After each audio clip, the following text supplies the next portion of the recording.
Transfiguration on the cross, on the stake, what was happening for you emotionally? The Transfiguration was an event that happened 3.5 years before I died.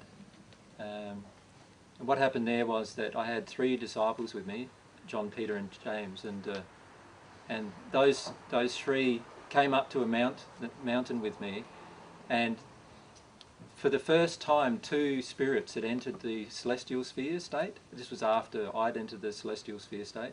Moses and Elisha had entered the celestial sphere state. And what the Transfiguration was about was to display to people on earth, but also to people in the spirit world, that this new spiritual condition was available to them, of divine love entering the soul to at-one-ment with God. And so Moses and Elisha, displayed as spirits what it was meant to be at one with God, and I displayed as a person on earth what it meant to be at one with God.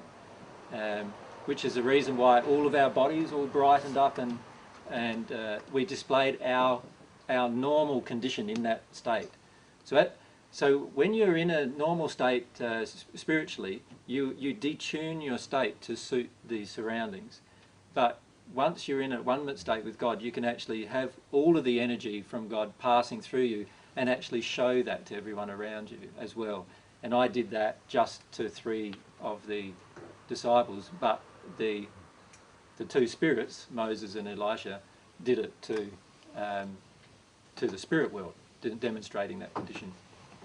So when you were on the stake and people were looking at you, how it says in the Bible, that was happening then, and people it wasn't happening then. Okay. Yeah, no, that was from anybody looking at me on the stake would have just thought that I'm a normal person. Aside from, as Corny noticed, the amount of love that I was coming out of my feelings, they would have just felt me to be a normal person to look at, who was dying on a stake. And what was happening for you emotionally? Like, did you still feel the connection and that this was evolving as it needed to? Yeah. Yep. Well, when you're in a at-one-ment condition, God's love doesn't leave you for any event, as long as you just keep staying open to your emotional condition. And so, the entire time I was on the stake, and the time I was tortured before then as well, I could maintain that connection with God.